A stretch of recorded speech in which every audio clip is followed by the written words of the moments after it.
Part C of this DVD demonstrates a flood situation in an imaginary region on the east coast of Australia. It is assumed that the region has floodplain risk management plans and SES DIS plans in place. New South Wales, Australia.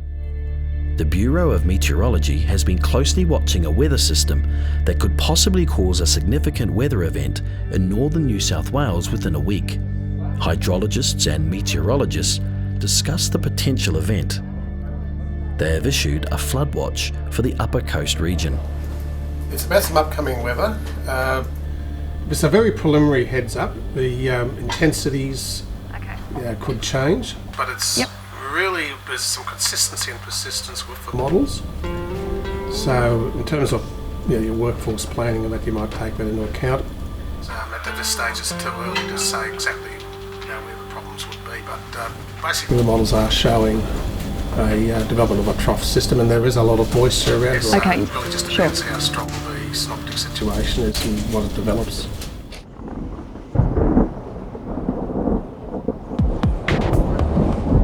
The Bureau of Meteorology have just confirmed with the SES that the extreme weather event they have been forecasting over the last couple of days is occurring as modelled. They have issued the region with a severe weather warning and informed the SES that they can expect thunderstorms, strong winds, heavy rain and possibly some flash flooding. They will shortly issue a flood warning for the Mulligan River. So, to summarise, they're predicting a maximum height of 6.2 metres at Kingsbridge Gorge by 7 p.m. today. So, we need to review our flood intelligence. I want to know details on which areas are at risk of isolation and inundation and how much time we have. We have plenty of resources available, thanks to the information from the BOM over the last couple of days. So let's get all the crews ready to go, okay? Okay. Yeah, can we get the crews moving?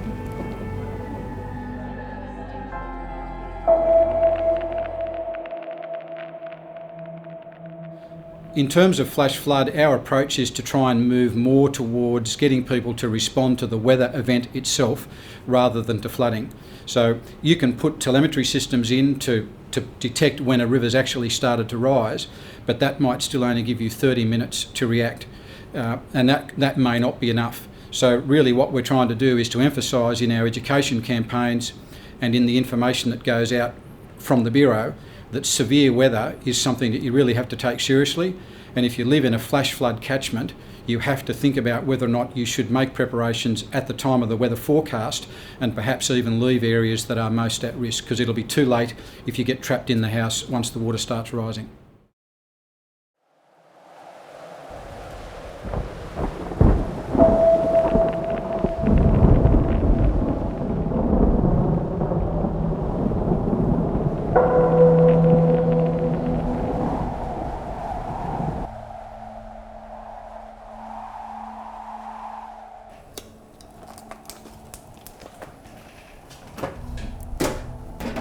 Hey, darling. Hey.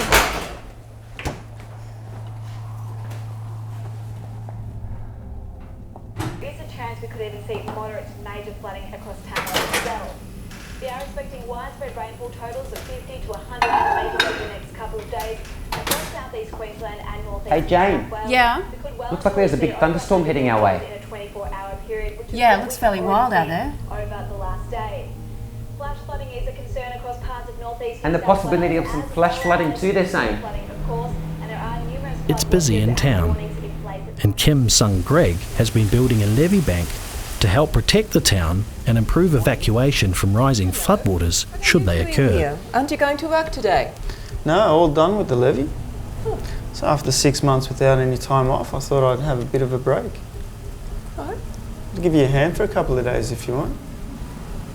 I wouldn't say no to that.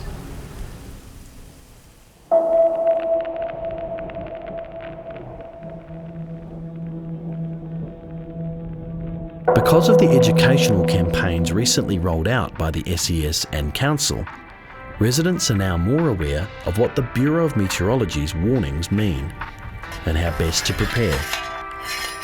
As the weather worsens, this knowledge will certainly reduce both damage to property and risk to life.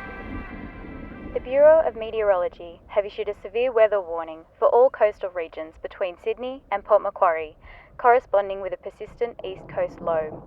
The Bureau has also issued flood warnings for the majority of rivers in the region and urges residents and business owners to listen to the radio or visit the Bureau of Meteorology website for further details, or call the SES on 13 25 00 if you require help. Curly. I hope that report wasn't meant for us. I think we'd better move those cattle up into higher ground, don't you? They might be a bit safer up there.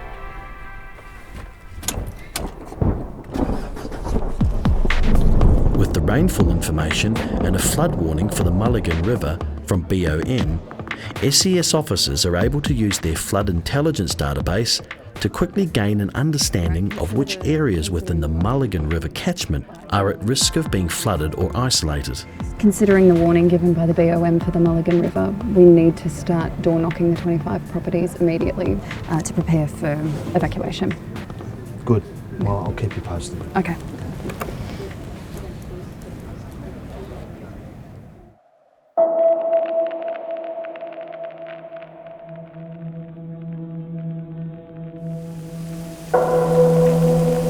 In town, there is still the risk of flash flooding in areas of Cicada Creek not protected by the new levee, and some residences that will be flooded because of the levee.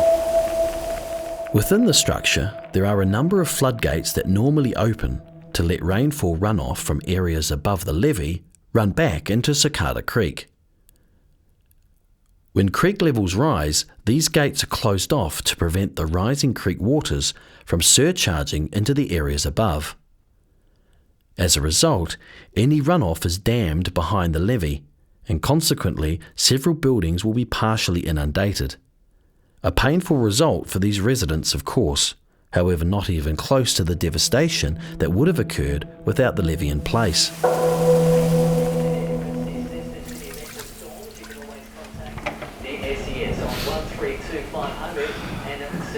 Hey, have you got that thingy that the SES gave us? The flood safe guide? Yeah, it's here on the fridge. I wonder if we should pack some things, just in case. It's ready to go. In the garage. I've had an emergency kit packed for months, like it tells us to. Right, nice one.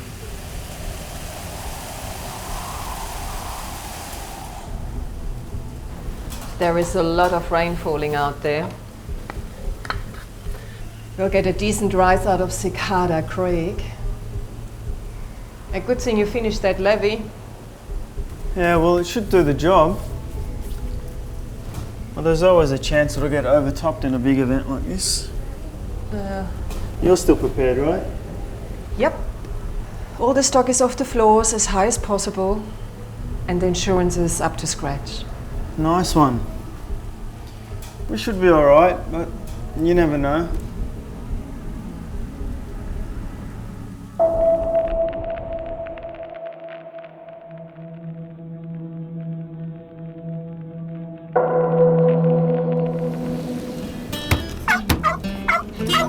Come on, Curly, that's it. The warning given has enabled Gus to quickly move stock from the lower Mulligan River floodplains onto safer ground before there is any visual indication in the area that the river will actually flood. Go on.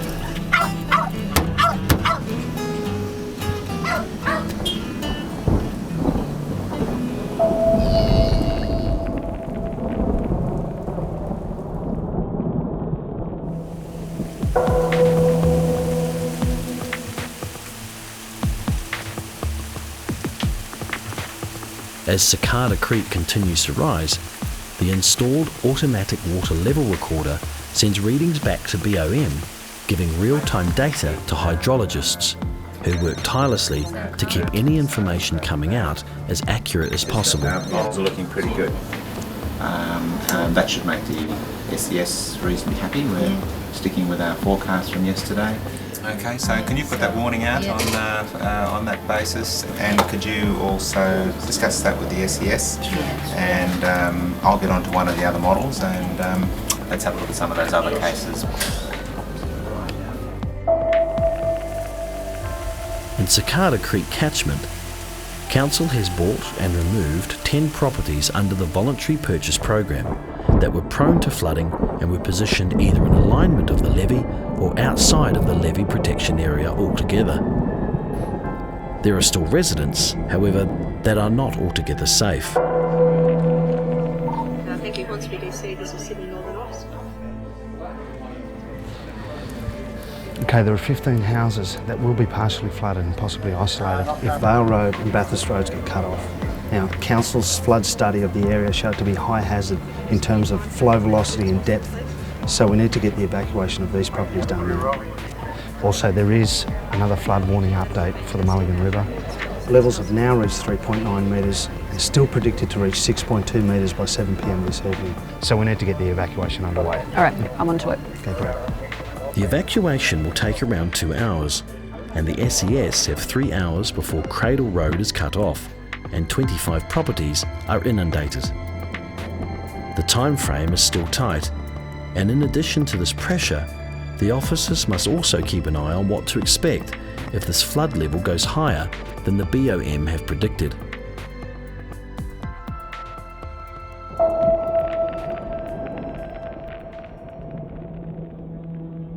SES volunteers are busy door-knocking residents whose properties are likely to be isolated or inundated. Because of recent educational campaigns to inform residents of how to prepare, the evacuations proceed smoothly and thoroughly. Yeah, we've had some reports of flash flooding in your area. Unfortunately, you are going to have to evacuate. So just pack up as much as you can carry and move as swiftly as possible to higher ground. Thanks, Chris. Thank you.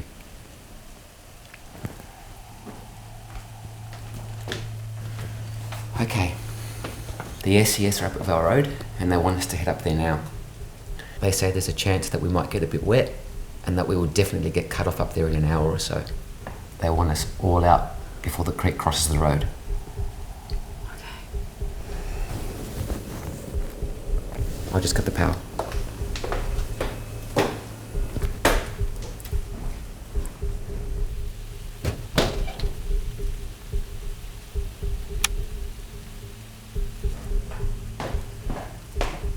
Let's go.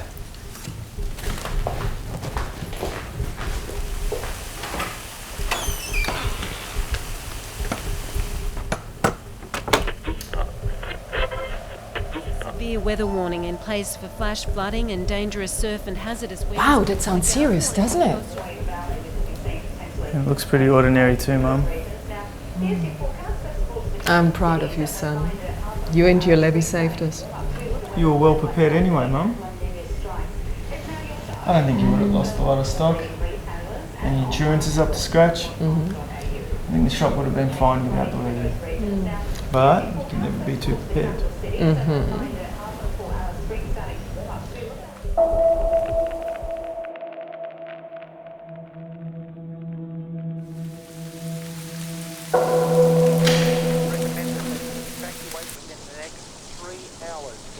Later, roads may be congested or closed. Tableland and also the northwest slopes and plains of New South Wales. We are asking local residents, Murrell and Rivers to lift their pumps and to relocate livestock and equipment to higher ground. Hello? Hello, is this Gus? Yeah, this is Gus from Moon Station. This is Edward from the State Emergency Service. We've been monitoring the river height in your area. It is currently sitting at 4.83 metres. We're expecting it to peak at around about 1800. Yeah, I just heard the radio broadcast. Sounds like a decent one.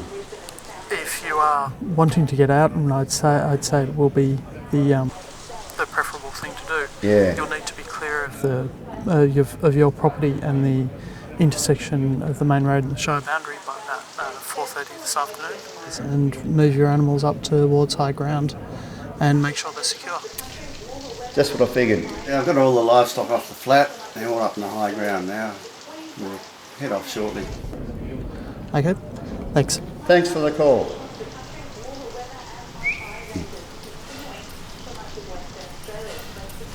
We live to fight another day, mate. Live to fight another day.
I'm reporting live here on top of the new Upper Coast Levee, which played a pivotal role in remarkably reducing the amount of damage to the region's CBD during the recent storm event.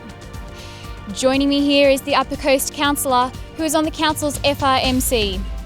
Now, Councillor, I understand that the levee was constructed as part of a recommendation from the Flood Risk Management Plan. Is that correct? Thanks, Claire. Yes, the levee was built as a result of one of the many recommendations outlined in the Floodplain Risk Management Plan, recently completed for the Cicada Creek catchment. This plan was prepared by consultants on behalf of Council. The plan was the result of a lot of hard work, beginning with the preparation of a flood study, followed by a flood risk management study, and culminating, if you like, in this plan. Without this process and the resultant plan, Council simply would not have had the knowledge of what needed to be done and would not have been able to secure the funding from the state and federal governments to assist in constructing the levee that today has prevented a damage bill that would likely have been in millions of dollars.